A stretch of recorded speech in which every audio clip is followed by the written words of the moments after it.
ओम श्री गुरु सत्ताई नमः। गुरुदेव माता जी को हृदय में साक्षी रखते हुए आज पुनः सपने झूठे भी सच्चे भी पुस्तक का स्वाध्याय करने जा रहे हैं, जिसके लेखक स्वयं पंडित श्री राम शर्मा आचार्य जी हैं। इस पुस्तक में गुरुदेव ने हमारी जीवन में आने वाले सपनों के बारे में बहुत ही तरीके से अलग अलग माध्यमों से समझाने की पूरी कोशिश की है, बताने की कोशिश की है और यह भी बताया है कि यह स्वप्न जो है हमारे जीवन में कितना अधिक प्रभाव भी डाल सकते हैं यदि यह हमारे आने वाली चीज़ों को बताते हैं या कुछ भी घटित होने वाला है उनको बताते हैं या हमारे इतिहास की चीज़ों को सामने ले आते हैं। आज डे 52 में पढ़ते हैं इससे पूर्व आज गुरुदेव के ही चरणों में, माता जी के चरणों में नतमस्तक होकर यह भाव प्रार्थना करते हैं कि हे गुरुदेव, हे माँ, आपने जो कुछ इसमें लिखा है हमारी बुद्धि वहाँ तक तो नहीं पहुँच सकती, लेकिन आप हमें जितना अधिक समझाना और बताना चाहते हैं, आपके चरणों में बैठकर इस स्वाध्याय को करना चाहते हैं, कर रहे हैं। आप हमें मार्गदर्शन प्रदान करें, आप हमें मार्गदर्शन प्रदान करें। कोटि कोटि नमन करते हुए आज का स्वाध्याय शुरू करते हैं। कल हमने पढ़ा था कि स्वप्न जो हैं किस तरीके से इतने प्रेरक होते हैं और किस तरीके से किसी भी मनुष्य के जीवन में बहुत गहरा प्रभाव भी डाल सकते हैं। यदि स्वप्न ऐसा हो, जब वो महात्मा बुद्ध ने इस स्वप्न को देखा था, उनकी अवस्था राजकुमार थे वो उस समय और वो नवयौवन में प्रवेश ही किया था उन्होंने। एक दिन उन्होंने एक स्वप्न देखा था कि एक वयोवृद्ध व्यक्ति जो है, जो कि सफ़ेद वस्त्र धारण किए हुए है, दिव्य पुरुष जान पड़ता है और उनको उनका हाथ पकड़कर स्मशान जाकर लेकर जाता है और कहता है कि देखो, तुम्हारा भी एक दिन यही हश्र होने वाला है, तुम भी एक दिन लाश, यह तेरी ही लाश है। और जब यह ऐसा स्वप्न उन्होंने देखा तो उनको जो है एक झटका सा लगा और वह एकदम विह्वल हो उठे और उन्होंने फैसला किया कि इस बहुमूल्य जीवन को उन्हें गंवाना नहीं है। जिस प्रयोजन के लिए यह जीवन मिला है, हम उसको उस प्रयोजन में उपयोग में लाएंगे, तभी हम उस राजकुमार को महात्मा बुद्ध के रूप में जान पाए और समझ पाए, जिन्होंने पूरे देश और विदेशों में भी अपने ज्ञान का परचम लहराया। ऐसे ही फ्रांसीसी राजक्रांति की सफल संचालिका जॉन ऑफ आर्क, जो कि एक मामूली किसान के घर में जन्म लिया था, उसको भी ऐसे ही स्वप्न में आया कि कोई आसमान से फरिश्ता उतर कर आ रहा है और उसके वो 3 बातें कहता है, अपने आप को पहचानो, समय की पुकार सुनो और स्वतंत्रता की मशाल जला। जैसे ही उन्होंने यह 3 चीज़ें सुनी, उनका हृदय जो है परिवर्तन सा हो गया और उन्होंने इस बात को गाँठ मान लिया और वे फ्रांस को स्वतंत्र कराने के लिए स्वतंत्रता संग्राम में कूद पड़ी। आइए आज आगे पढ़ते हैं। मनःशास्त्र के विश्वविख्यात आचार्य कार्ल जुग ने उपचेतन मन का विश्लेषण करते हुए अपने ग्रंथ मेमोरीज ड्रीम्स रिफ्लेक्शन में लिखा है कि ज्ञान प्राप्ति के जितने साधन चेतन मस्तिष्क को प्राप्त हैं, उतने उससे कहीं अधिक विस्तृत और कहीं अधिक ठोस साधन उपचेतन की सत्ता को उपलब्ध है।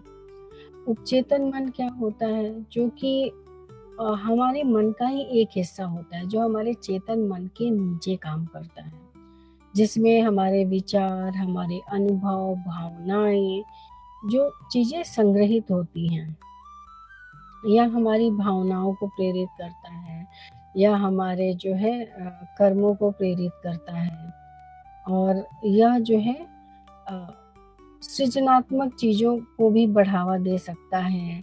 अंतर्ज्ञान हमारे को निर्णय लेने की क्षमता में जो है बढ़ा सकता है, निर्णय लेने की क्षमता को विकसित कर सकता है।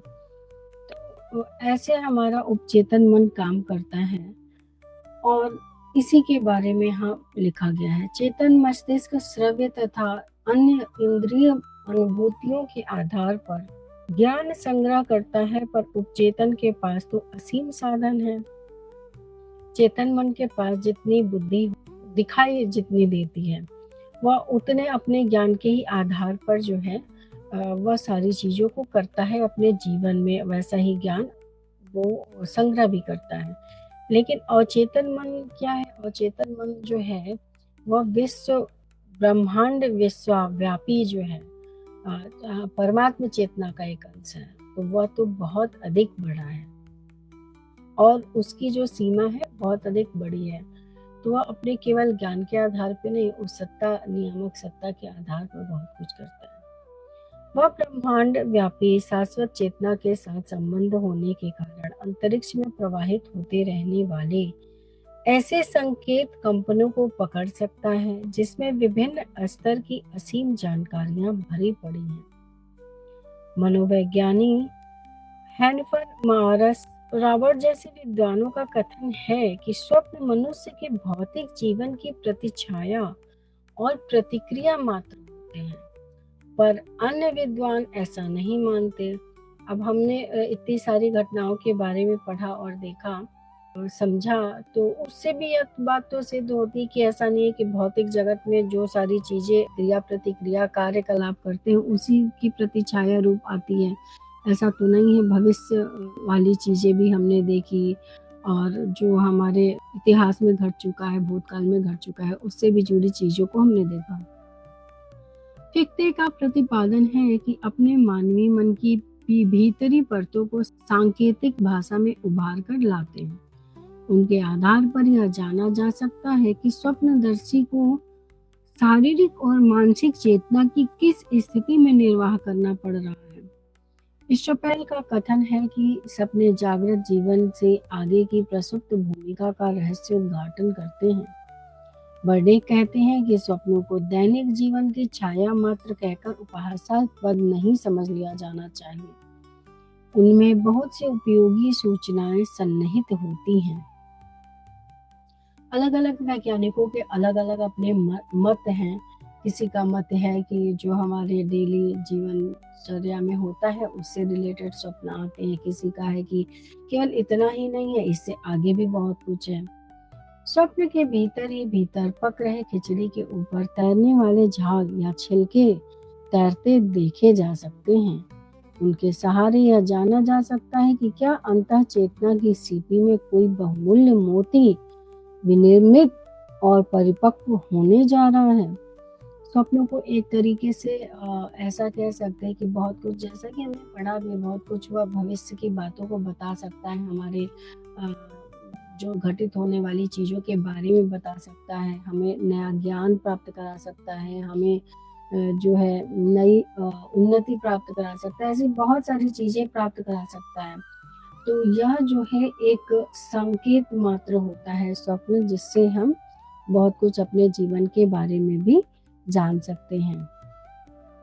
स्वप्न में सक्रिय मस्तिष्क शिथिल हो जाता है। दबाव या बंधनों के भार से हल्कापन आने पर अंतर्चेतना अपने खेल कूद का मौका ढूंढ लेती है और उन हलचलों के पीछे किसी महत्वपूर्ण उपलब्धि के संकेत ढूंढे जा सकते हैं। इसी स्थिति में बहुतों को ऐसे आधार हाथ लगे हैं जो तार्किक मस्तिष्क द्वारा बहुत माथा पच्ची करने पर भी हस्तगत नहीं हो सकते हैं।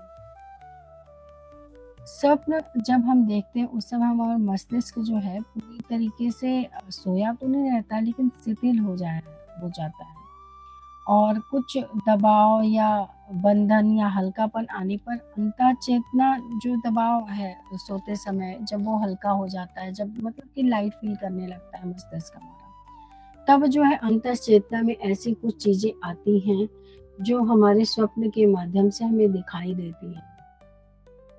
आज के लिए इतना ही। ओम भूर्भुवः स्वः तत्सवितुर्वरेण्यं भर्गो देवस्य धीमहि धियो यो नः प्रचोदयात्। सभी को गुरुदेव माता जी का बहुत सारा प्यार और बहुत सारी